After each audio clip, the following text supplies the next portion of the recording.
2000년 전 인간은 길을 만들었습니다. 그 길은 단순한 땅의 선이 아니라 문명과 문명이 만나는 강줄기였습니다. 서쪽 끝에 로마에서 동쪽 끝에 신라까지 모래바람과 파도를 넘어 이어진 하나의 길, 그 길이 바로 실크로드, 인류 문명의 대동맥이었습니다. 로마의 황제가 입은 비단, 중국의 귀족이 마신 와인, 그리고 신라의 귀족이 쓴 유리 장식품, 그 모든 것이 하나의 보이지 않는 길 위에서 만났습니다. 오늘은 그 길이 어떻게 조선을 향해 이어졌는지를 따라가 봅니다.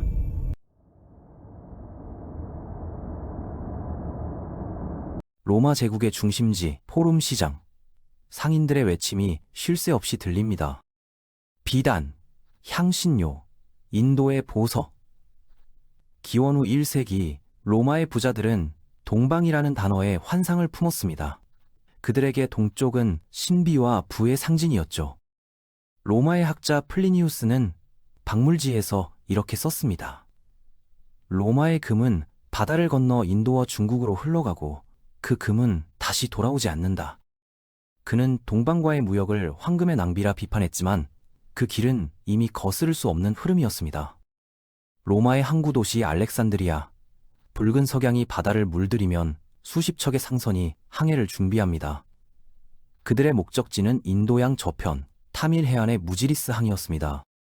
그곳에서 향신료, 유리, 진주를 싣고 돌아오면 그것은 곧 로마 황제의 연회와 귀족의 사치품으로 바뀌었죠. 이렇게 바다 위의 길, 해상 실크로드가 탄생했습니다.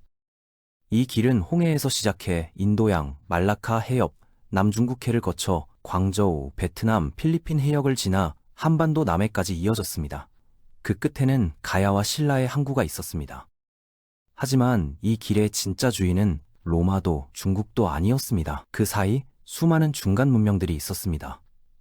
시리아와 파르티아, 사산조 페르시아, 중앙아시아의 쿠샨 제국, 이들은 동서양을 잇는 릴레이 무역국이었습니다. 그들의 손을 거쳐 로마의 유리와 비단, 향신료가 동쪽으로 옮겨졌고 그 대가로 중국과 한반도의 비단과 도자기, 종이가 서쪽으로 향했습니다. 실크로드의 중심에는 사람이 있었습니다. 그들은 상인이자 통역사였고 문화의 전도사였습니다. 낯선 언어로 흥정하며 낯선 음식을 먹고 낯선 신을 믿던 이방인들. 그들의 발자국이 쌓여 하나의 문명이 되었죠. 기원 후 2세기 한 나라의 사절이 파르티아를 거쳐 로마에 도착합니다. 로마인들은 그들을 세레스의 사람들이라 불렀습니다. 같은 시기 로마 황제의 사절단이 중국 남부 해안까지 도달했다는 기록도 있습니다. 후한서에는 이렇게 쓰여 있습니다. 대진국의 사신이 안둔 황제의 이름으로 동방에 이르렀다. 대진국은 로마 제국을 가리키는 이름이었죠. 그렇다면 이 길이 한반도까지 이어질 수 있었을까요? 정답은 이미 고고하게 말해주고 있습니다. 한반도 남부의 김해 대성동 고분군에서는 청색 유리구슬과 서역계 장신구가 다수 출토되었습니다. 이 유리의 화학 조성은 로마 혹은 서아시아산 남유리와 일치했습니다. 동시에 발견된 해양성 폐류와 금속 공예품은 한반도가 해상교역망의 종착지였음을 보여줍니다. 가야의 항구에는 중국 외 동남아 상인들이 드나들었고 그 항구에서 거래된 물품에는 로마식 유리, 인도산 옥, 아라비아 향신료가 있었다는 기록도 있습니다. 고고학자들은 이 항구를 동방의 작은 알렉산드리아라 부릅니다. 낭랑 또한 중요한 거점이었습니다. 그곳에는 중국계 관리와 한반도 토착민, 그리고 중앙아시아계 얼굴을 한 사람들이 공존했습니다. 벽화에는 서역인으로 추정되는 인물들이 등장합니다. 그들의 손에는 금잔이 들려있고 허리에는 동전 주머니가 매달려 있죠. 이는 단순한 식민지의 모습이 아닙니다. 다문화 교류 도시, 고대의 국제도시였습니다. 낭랑은 실크로드의 마지막 관문이자 세계로 향한 조선의 첫 번째 창문이었습니다. 실크로드를 따라 이동한 것은 물건만이 아니었습니다. 사상과 신앙, 기술과 예술도 함께 움직였습니다. 그중 가장 대표적인 것이 불교였습니다. 불교는 인도에서 태어나 중앙아시아와 중국을 거쳐 한반도에 도달했습니다. 그 과정에서 로마의 조각 양식, 페르시아의 문양, 그리고 중국의 회화 기법이 섞였습니다. 그 결과 만들어진 것이 바로 한반도의 불상과 사찰 장식이었습니다. 신라의 금동 미륵보살 방가사 유상은 그 복잡한 교류의 산물입니다. 그 미소 속에는 인도의 평온, 중국의 균형, 그리고 로마 조각의 사실성이 함께 녹아 있습니다. 문화는 언제나 섞이고 변화하며 새로운 형태로 태어납니다. 한반도는 그 융합의 끝에서 새로운 문화를 만들어냈습니다. 비단은 신라의 금실로, 로마의 유리는 신라의 장식품으로, 인도의 사상은 조선의 철학으로 이어졌습니다. 한반도는 실크로드의 종착점이자 새로운 문명의 출발점이었습니다. 기록은 많지 않지만 바닷길은 분명히 존재했습니다. 중국의 사서에는 남해를 따라 동쪽으로 7,000리를 가면 작은 나라들이 바다를 사이에 두고 있다는 문장이 있습니다. 그 나라들이 바로 한반도의 해상국가들이었습니다. 그들은 철과 옥, 도자기, 먹을 수 있는 소금과 해산물을 실어 중국과 일본, 동남아까지 교역했습니다. 그리고 그 대가로 서역의 유리와 향료, 금속을 들여왔죠. 이 길은 단순한 상업의 통로가 아니라 문명과 문명의 교류로 만들어진 인간의 길이었습니다. 역사학자들은 말합니다. 실크로드는 길이 아니라 이야기였다. 그 이야기 속에는 전쟁, 사랑, 탐험, 그리고 탐욕이 공존했습니다. 하지만 그 모든 것을 가능하게 한 건 서로를 향한 끝없는 호기심이었습니다. 로마의 상인이 비단을 찾아 동쪽으로 항해했듯 신라의 상인은 새로운 세계를 꿈꾸며 바다를 건넜습니다. 그들의 항해는 단순한 무역이 아니라 자신의 세계를 넓히려는 인간의 본능이었습니다. 오늘날의 대한민국은 전 세계와 실시간으로 연결된 나라입니다. 그러나 그 연결의 시작은 결코 최근의 일이 아닙니다. 2000년 전 이미 이 땅의 사람들은 바다 위에서 세계를 만났습니다. 그들의 교류가 있었기에 지금의 우리가 있습니다. 실크로드는 더 이상 사막 속 낡은 길이 아닙니다. 그것은 시간과 공간을 넘어 이어지는 인류의 가장 오래된 연결의 상징입니다. 그리고 그 길의 마지막에는 언제나 조선의 땅, 한반도가 있었습니다. 로마의 금화가 신라의 땅에서 발견된 것은 단지 유물이 아니라 그 길이 실제로 존재했다는 증거입니다. 사막의 길, 바다의 길, 마음의 길, 그 모든 길이 한 곳으로 향했습니다. 그 끝에서 우리는 다시 시작을 만납니다. 그러나 그 길의 중심에는 단 하나의 이름이 있었습니다. 바로 페르시아. 사막과 바다, 그리고 문명 사이를 잇던 그 제국이 동서양의 심장이 되어 길을 다시 뛰게 했습니다. 이제 우리는 그 심장부로 향합니다. 금화의 이야기는 바다에서 다시 시작됩니다. 바다는 인간이 만든 가장 오래된 길이자 문명이 서로를 알아보는 거울이었습니다. 그 길의 중심에는 언제나 페르시아가 있었습니다. 페르시아는 동서양의 허리였습니다. 로마가 서쪽 끝의 제국이었다면 페르시아는 그 제국의 꿈이 닿을 수 없었던 신비의 문이었습니다. 그리고 동쪽에서 온 비단과 서쪽에서 온 금화가 처음으로 손을 맞잡은 땅이기도 했죠.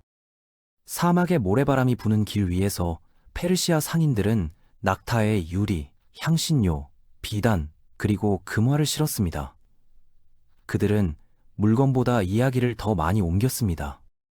로마의 신화, 인도의 음악, 중국의 종이, 그 모든 것이 페르시아의 시장 한가운데에서 뒤섞였습니다. 페르시아는 연결의 제국이었습니다. 그들이 세운 사산 왕조의 수도 크테시폰에서는 서쪽의 그리스어와 동쪽의 산스크리트어가 동시에 들렸습니다.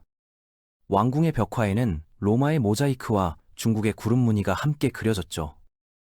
그들의 상인들은 해안을 따라 인도양으로, 사막을 따라 중앙아시아로 뻗어나갔습니다. 이 길을 따라 금화는 더 멀리, 더 동쪽으로 이동했습니다.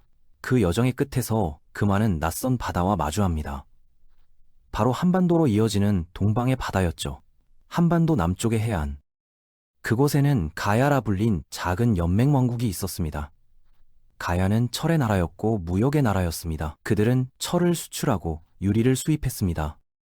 가야의 장인들은 서역에서 온 유리를 녹여 자신들만의 장식품으로 다시 태어나게 했습니다. 김해 대성동 고분에서 발견된 청색 유리구슬, 그 조성은 로마 유리와 동일했습니다. 그 구슬은 어쩌면 페르시아의 상인이 로마에서 받아온 유리를 인도양과 남중국해를 건너 이 땅까지 가져온 것일지도 모릅니다. 그때의 바다는 단절이 아니라 통로였습니다. 바다는 두려움이 아니라 약속의 장소였습니다. 그 약속을 믿은 이들이 배를 띄웠습니다. 페르시아의 상인, 인도의 승려, 중국의 사신, 그리고 신라의 장인. 서역의 유리는 신라의 왕관으로, 페르시아의 비단은 가야의 기부인의 옷깃으로, 로마의 금화는 왕의 보물상자 속으로 들어왔습니다. 그 모든 교류의 중심에 보이지 않는 길 실크로드가 있었습니다. 육로로는 사막을 지나 해상으로는 바다를 가르며 이어진 그 길은 인류 최초의 글로벌 네트워크였습니다. 페르시아는 단지 중간 기착지가 아니었습니다. 그들은 문명의 번역자였습니다. 로마의 언어를 동쪽의 말로 옮기고 동쪽의 사상을 서쪽의 신에게 속삭였습니다. 그 결과 페르시아의 문양은 신라의 금관에서, 페르시아의 유리는 가야의 무덤에서, 그리고 그들의 음악은 통일 신라의 향가 속 어딘가에서 울리고 있습니다. 우리는 종종 한반도를 변방으로 생각합니다. 하지만 역사의 눈으로 보면 그때의 한반도는 세계의 한복판이었습니다. 서쪽과 동쪽이 만나는 종점이자 새로운 출발점. 금화는 그 증거였습니다. 신라의 왕궁에서 황금빛 관을 쓴 왕이 하늘을 바라보던 그 순간에도 사막 어딘가에서는 낙타 행렬이 움직이고 있었습니다. 바다 어딘가에서는 노를 젓는 상인의 팔이 끊임없이 물살을 가르고 있었습니다. 그들의 손끝이 닿는 길 끝에서 이 땅은 세계와 이어지고 있었습니다. 페르시아에서 출발한 향신료의 향이 가야의 항구에서 바람에 섞여 날아올 때 세계는 이미 하나의 공간이었습니다. 지도에는 경계가 있었지만 사람의 마음에는 없었습니다. 그리고 그 모든 연결의 중심에 길을 만든 사람들이 있었습니다. 이제 우리는 그 길의 끝에서 묻습니다. 그들은 왜 떠났을까? 아마도 이유는 단순했을 것입니다. 더 나은 삶, 더 넓은 세상, 그리고 더 아름다운 것. 금화의 여정도 그랬습니다. 그건 단지 거래가 아니라 인간이 서로를 알아가고 싶은 마음이었습니다. 페르시아에서 출발한 바람이 한반도의 산을 스칠 때 그 바람은 더 이상 낯선 바람이 아니었습니다. 그건 이미 우리의 이야기가 되어 있었습니다. 한 납의 금화가 걸었던 길, 그 위에는 서로 다른 문명이 남긴 발자국이 겹쳐져 있습니다. 그리고 그 발자국은 오늘 우리의 발자취와도 닮아 있습니다. 바다는 여전히 있고 길은 여전히 열려 있습니다. 그리고 그 길의 끝에는 언제나 다음 이야기가 기다리고 있습니다.